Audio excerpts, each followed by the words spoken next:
The slap landed before I even finished my sentence. Not a shove, not a thrown glass. A full, open-handed slap across the face, in front of 11 people sitting around the birthday dinner table that I had paid for, at the restaurant I had reserved 3 weeks in advance, on the night I had spent the entire afternoon decorating with flowers she said she loved. The room went silent the way rooms only go silent when something crosses a line that nobody ever thought would be crossed. I sat there, for 2 full seconds, my cheek burning, my ears ringing, the candlelight throwing shadows across 12 faces staring at me, 11 guests, and Margot, my wife of 7 years, still holding the pose, her hands still raised slightly, her eyes wide with a kind of righteous fury that I had never seen before and will never forget. I did not yell, I did not stand up dramatically. I didn't throw water in anyone's face, or tip over the table, or say a single word. I folded my napkin, placed it neatly beside my plate, stood up, walked to the coat rack by the entrance, put on my jacket, and walked out of Carmine's Italian Kitchen on Euclid Avenue in Cleveland, Ohio, into a November night that was cold enough to freeze the tears before they had a chance to fall. That was the last time Margot ever saw me as her husband, and tonight, I'm going to tell you everything. Before I go any further, if this hits you, subscribe, turn on notifications, and tell me in the comments, have you ever been publicly humiliated by someone you trusted? Stay with me. This story only gets deeper. My name is Elias. I'm 39 years old.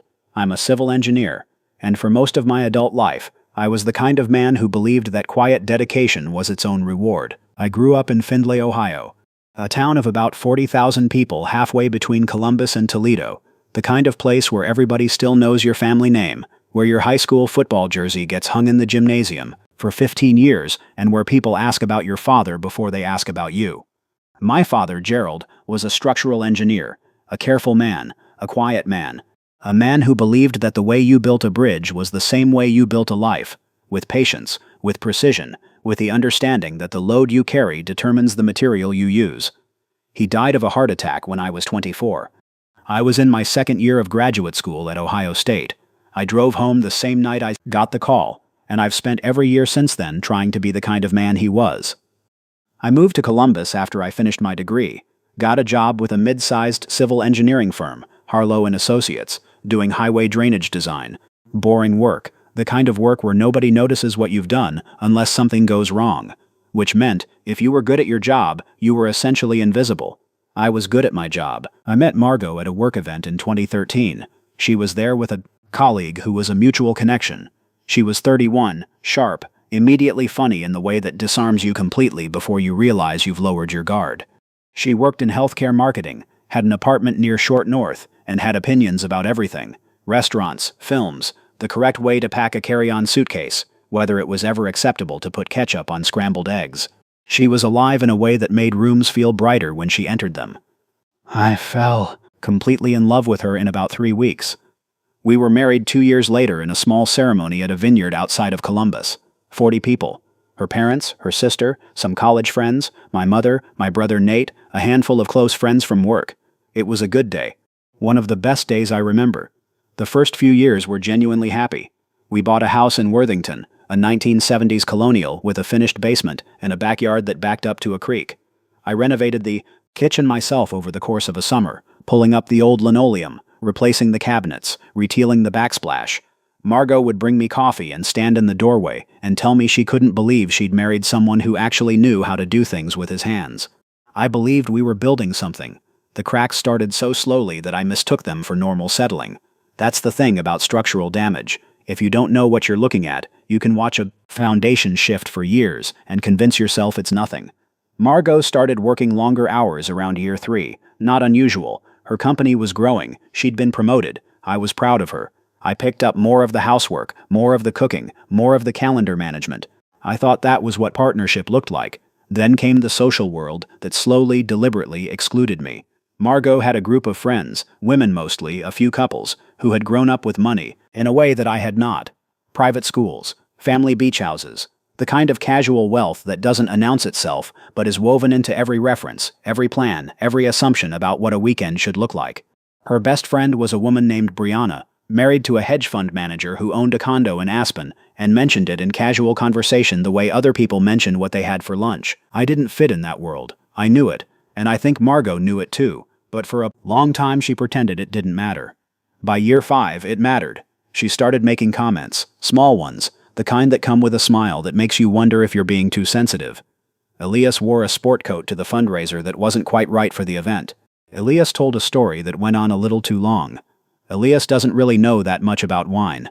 Elias is more of a beer guy. She always said it lightly, the way you say something is a joke when you mean every word. By year 6, I was starting to wonder if she was ashamed of me. I want to be honest about something. I am not a man who talks about his feelings easily. I was raised by a man who expressed love through action, by showing up, by fixing things, by being present and reliable. I did not have the language for what was happening inside me, and I think that silence cost me things I will never fully recover. I should have said something earlier. I should have sat down and named what I was noticing. I didn't. I went to work. I came home. I renovated the upstairs bathroom. I planned Margot's birthday dinner. Her birthday was November 9th. She was turning 39. She had told me in September that she wanted something special this year, something that would impress her friends. She mentioned Carmine's specifically, a newer Italian place on Euclid that had been getting written up in Columbus Monthly, the kind of restaurant with a prix-fixe menu and a sommelier who spoke about wine, the way ministers speak about scripture. I made the reservation in October. I arranged the guest list with Margot, 11 people, her closest friends, her sister Dana and her husband, 2 couples from her work, Brianna and her husband Trevor. I sent handwritten notes inviting each couple. I drove to a florist in German Village 3 days before the dinner and ordered a centerpiece arrangement in her favorite colors. The morning of her birthday, I left her a card on the kitchen counter before I went to work. The card was simple. I'd written 4 sentences. I'm not a man who writes easily, and those 4 sentences had taken me 20 minutes to get right. She texted me at noon to confirm the reservation time, nothing else. That should have told me something. I got to Carmine's 40 minutes early to check the arrangement, to speak with the manager, to make sure everything was right. The flowers were perfect. The private dining room they'd set up in the back looked warm and elegant. I ordered a bottle of wine to open before the guests arrived. Everyone arrived within about 20 minutes of each other. Margot came in with Brianna, which I thought was a little odd. I had assumed she'd arrive with me, but I didn't say anything. I pulled out her chair. I poured her wine. I introduced myself again to a few people I'd only met briefly before. Dinner was going well. The food was excellent. The conversation was warm, the way it gets when people are genuinely comfortable with each other. I was relaxing for the first time in weeks. And then, somewhere between the second and third course, Trevor, Brianna's husband, made a comment about a real estate deal he was working on. Something about a mixed-use development on the west side. He turned to me, almost as an afterthought, and said, "Elias, you're in construction, right?" I corrected him gently. "Civil engineering, actually. Infrastructure mostly. Highway drainage, bridge systems." He nodded, the way people nod when they're not actually listening. Right. So like contracting work." Word. Margot laughed. Not a polite laugh. Not the kind of laugh you give when you're trying to smooth something over. A genuine, from-the-chest laugh. The kind that comes out when something catches you off guard and you find it sincerely funny. "Elias is very good at what he does," she said to the table, still smiling. "He's just not exactly the most, I don't know, he's a very practical person." The table went slightly quiet. Not silent, just that brief pause that happens when a comment lands in an unexpected way. I looked at her. 7 years.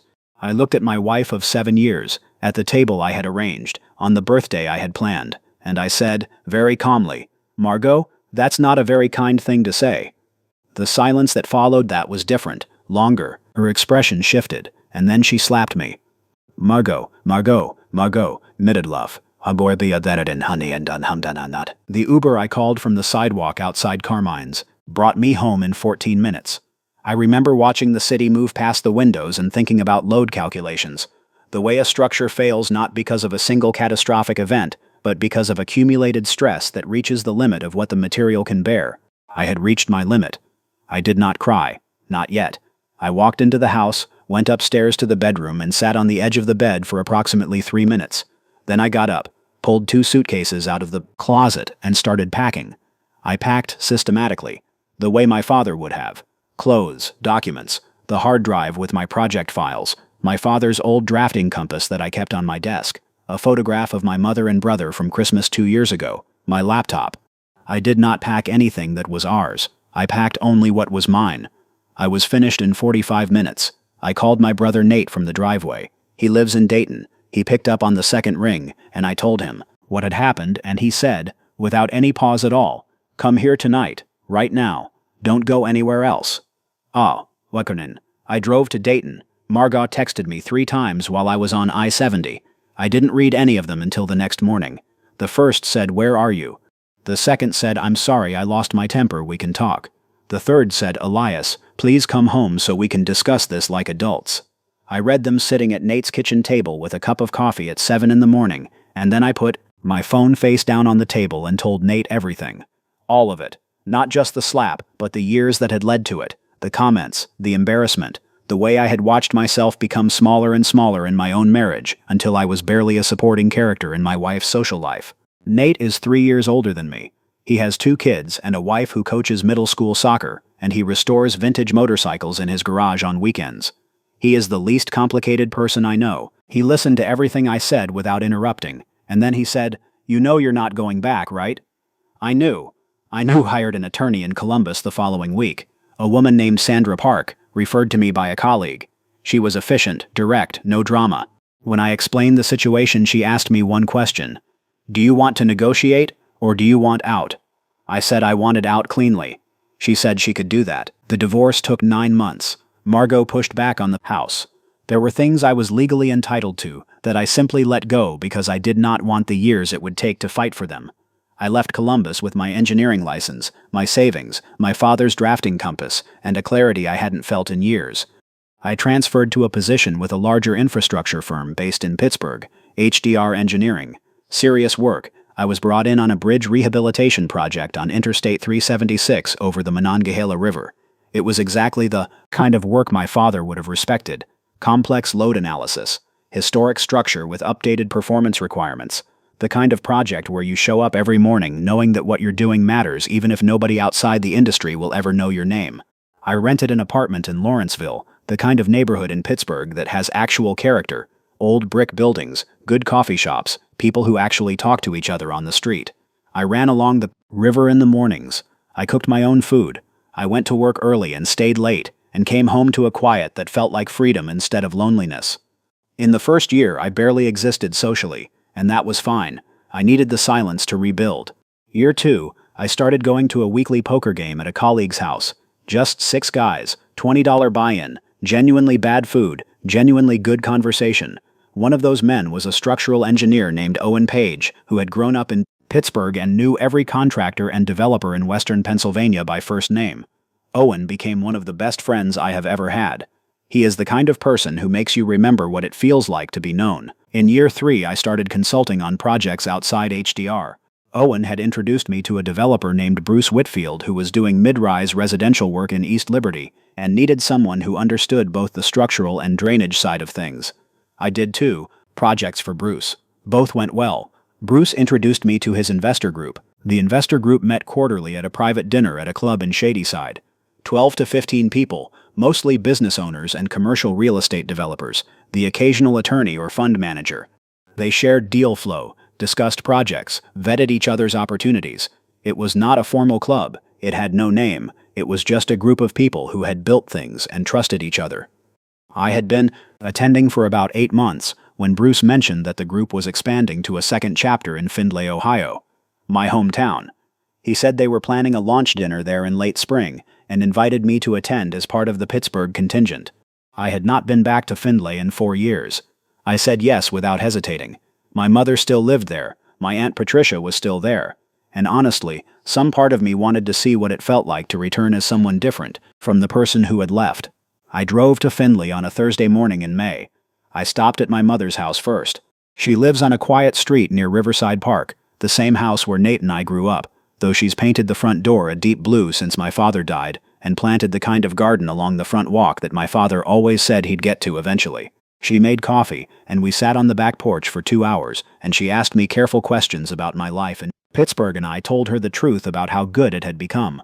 The dinner was that evening at the Findlay Country Club. About 30 people. The Pittsburgh group, the local Findlay contingent, a few guests from Columbus and Toledo. It was the kind of dinner where everyone had a business card and a firm handshake, and the conversation had the specific energy of people who had made something real and wanted to talk about making more.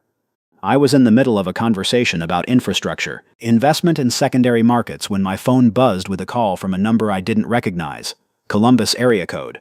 I stepped out into the hallway and answered. "Is this Elias Carver?" "It is. My name is Phil Reeves. I'm an attorney in Columbus.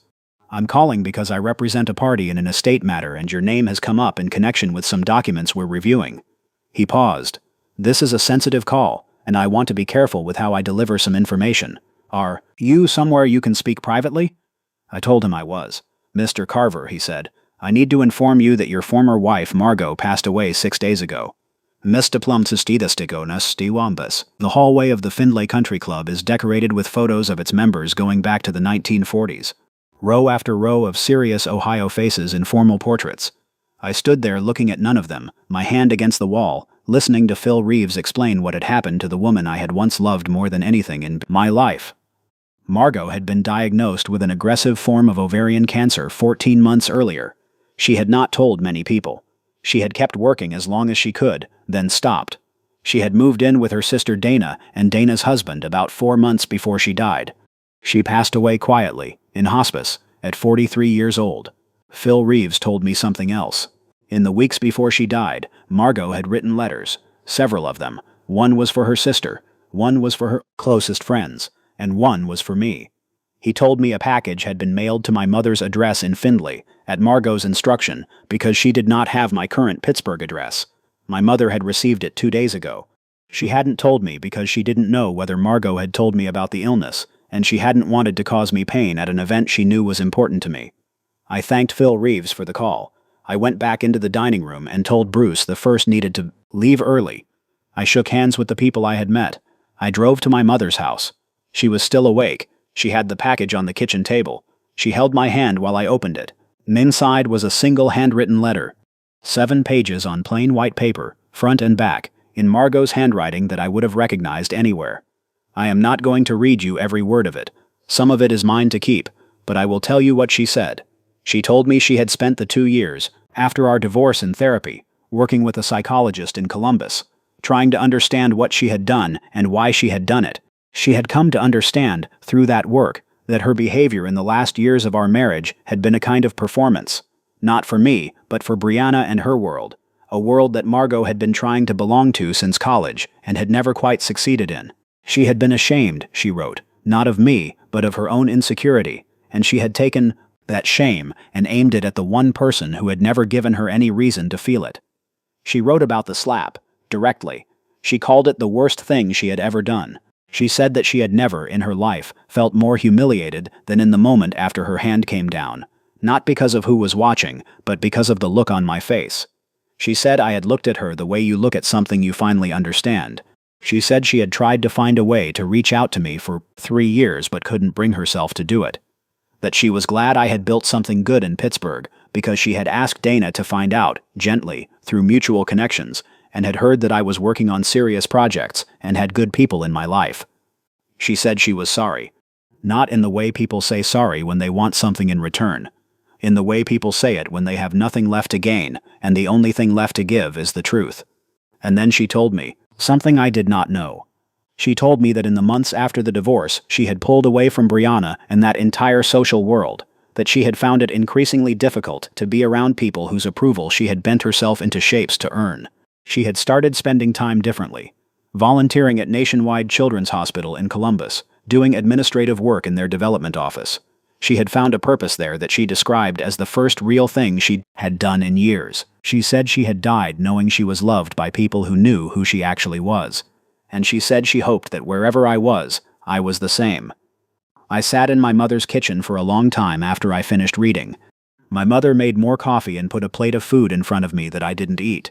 She sat across from me and let the silence be what it needed to be. She has always known when to speak and when to simply be present, and that night she understood that there was nothing to say that would make what I was feeling simpler or cleaner. What I felt was not grief exactly, or not only grief, it was something more complicated, the kind of feeling you have when a chapter you thought you had already closed turns out to have had pages you hadn't read yet. I grieved the woman she might have been if she had found her way to herself sooner.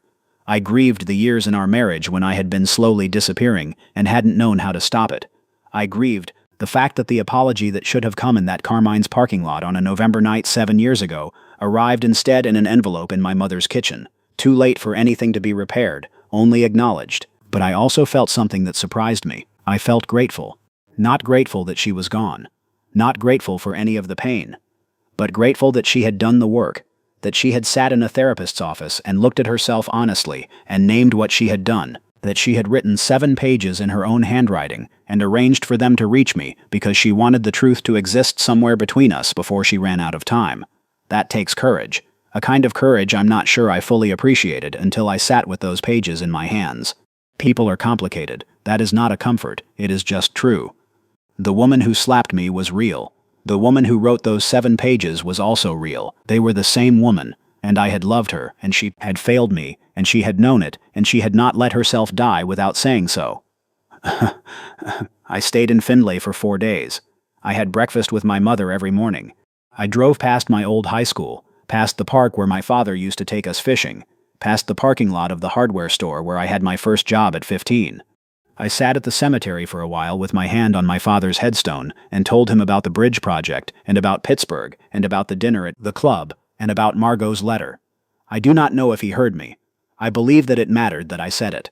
On the second day, I called Owen from the parking lot of a coffee shop on Sandusky Street and told him what had happened. Owen listened the way Owen always listens, completely, without rushing toward a conclusion. When I finished, he said, "Are you okay?" I told him I was, and I meant it, in the complicated way you mean things when the honest answer is layered. He said, "Then come, back when you're ready, and let's finish the East Liberty proposal, because Whitfield is getting anxious, and I need your drainage calculations by Friday." I laughed for the first time in 3 days. That is friendship. That is what it looks like when someone who cares about you knows that the best thing they can do is tell you that the work is waiting and that you are needed. On my last evening in Findlay, I drove out to the Blanchard River just before sunset. It's a slow, flat river that runs through the western edge of town, bordered by cottonwoods and farmland and the occasional osprey platform that the county put up about 10 years ago. I used to fish there with my father on Sunday afternoons. We never caught much. That was never the point. I stood there watching the water move in the low evening light and thought about what my father used to say about bridges. "A bridge doesn't fight the load," he told me once when I was maybe 12 years old and we were watching a freight train cross the old railroad trestle north of town. It accepts the load, it distributes it, it finds a way to carry what's put on it without breaking.